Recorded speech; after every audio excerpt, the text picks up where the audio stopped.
4월 8일 오늘의 말씀은 신명기 23장 19절에서 24장 9절입니다. 내가 형제에게 구워주거든 이자를 받지 말지니 곧 돈의 이자, 식물의 이자, 이자를 낼 만한 모든 것의 이자를 받지 말 것이라.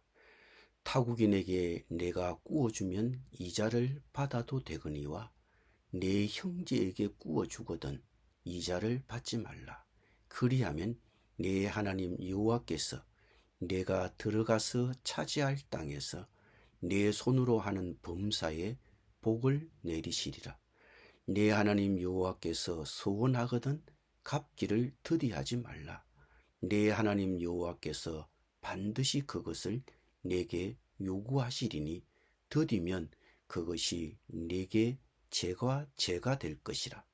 내가 서운하지 아니하였으면 무죄하리라. 그러나 내 입으로 말한 것은 그대로 실행하도록 유의하라. 무릇 자원한 예물은 내 하나님 여호와께 내가 서원하여 입으로 언약한 대로 행할지니라. 내 이웃의 포도원에 들어갈 때에는 마음대로 그 포도를 배불리 먹어도 되느니라. 그러나 그릇에 담지는 말 것이요. 내 이웃의 곡식밭에 들어갈 때에는 내가 손으로 그 이삭을 따도 되느니라. 그러나 내 이웃의 곡식밭에 낫을 대지는 말지니라. 사람이 아내를 맞이하여 데려온 후에 그에게 수치되는 일이 있음을 발견하고 그를 기뻐하지 아니하면 이혼 정서를 써서 그의 손에 주고 그를 자기 집에서 내보낼 것이요.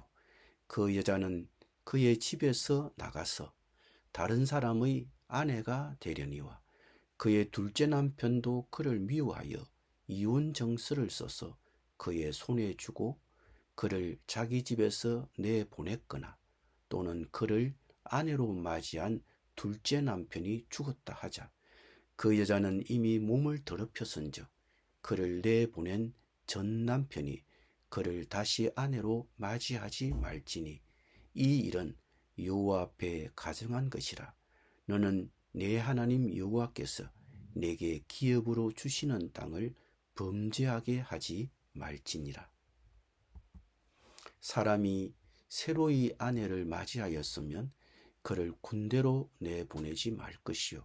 아무 직무도 그에게 맡기지 말 것이며 그는 1년 동안 한가하게 집에 있으면서 그가 맞이한 아내를 즐겁게 할지니라.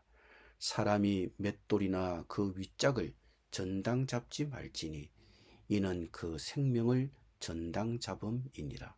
사람이 자기 형제 곧 이스라엘 자손 중 한 사람을 유인하여 종으로 삼거나 판 것이 발견되면 그 유인한 자를 죽일지니 이같이 하여 너희 중에서 악을 제할지니라. 너는 나병에 대하여 삼가서 레위 사람 제사장들이 너희에게 가르치는 대로 내가 힘써 다 지켜 행하되 너희는 내가 그들에게 명령한 대로 지켜 행하라. 너희는 애굽에서 나오는 길에서 내 하나님 여호와께서 미리암에게 행하신 일을 기억할지니라. 아멘.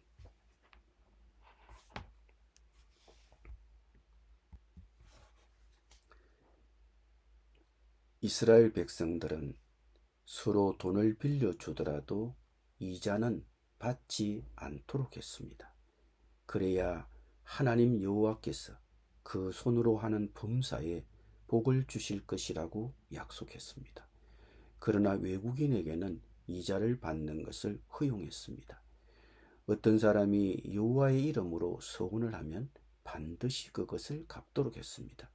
차라리 서운하지 않았으면 괜찮았겠지만 그 입으로 약속했기 때문에 말한 대로 실행해야 했습니다.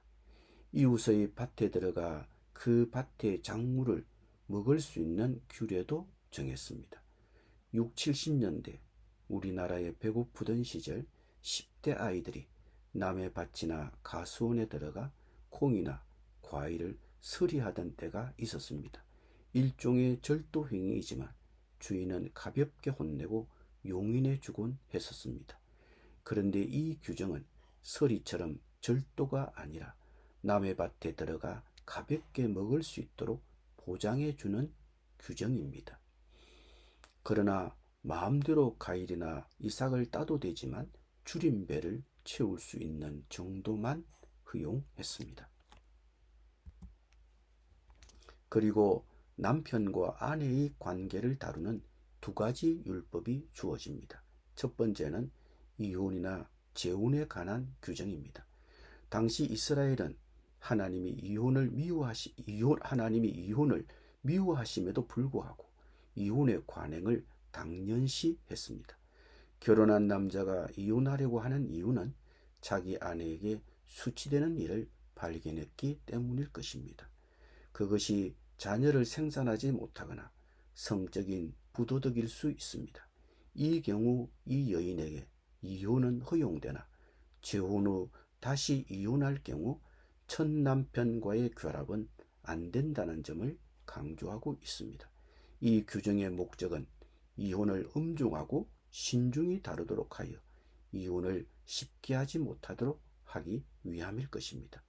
두 번째는 신혼인 경우 남자는 1년 동안은 군 복무가 면제되었으며 결혼 생활에 적응할 시간을 가질 수 있도록 다른 책임을 면제해 주도록 한 것입니다.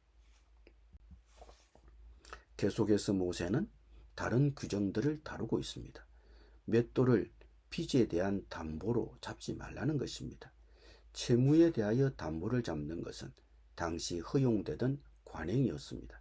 그러나 기본 필수품 등 채무자의 권리나 생계를 유지하는 데 영향을 끼칠 수 있는 것은 담보로 잡는 것을 금지했습니다. 담보 설정이 가난한 사람을 억압하거나 빚진 자를 더 심한 역경으로 몰아넣는 수단이 되어서는 안 된다는 것입니다. 사람을 유인하여 종으로 삼거나 파는 것이 발견되면 사형시키도록 했습니다. 그것은 사람의 생명과 인권에 관련된 것입니다. 나병에 관한 규정도 있습니다. 피부질환에 관한 규례는 레위기 13장, 14장에서도 언급됩니다. 거기에는 환자가 제의적으로 정화될 수 있는 규정을 제시하고 있습니다. 이혼에 대한 규정을 두고 하나님이 이혼을 지지한다고 여기는 것은 옳지 않습니다. 하나님은 당시 이미 있었던 이혼의 관행을 인정할 뿐입니다. 이혼은 부부에게 영구적이고 최종적인 행위였습니다. 일단 이혼하고 나서 다시 헤어졌던 배우자와의 재혼을 막은 것은 경솔한 결별 뒤에 가볍게 재혼하려는 것을 막기 위함이었습니다. 이혼하기 전에 아주 진지하게 생각하게 하려는 의도였습니다. 신혼부부에게는 결혼 첫 해에 과도한 부담을 주지 않고 부부가 성숙하고 강인해질 기회를 갖도록 했습니다. 과도한 외부의 압력으로부터 결혼 생활을 보호함으로써 결혼관계를 강하게 성장시키기 위함입니다. 부부가 결별의 위기를 맞는 것은 이런 사회적인 지지가 부족하지 않는지 되돌아보게 됩니다. 갓 결혼한 신혼부부들, 결별의 위에 맞닥뜨린 부부들을 어떻게 우리가 실제적으로 도울 수 있을까요?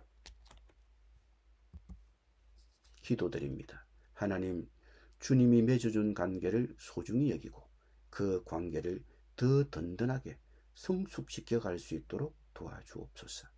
예수님의 이름으로 기도드립니다. 아멘.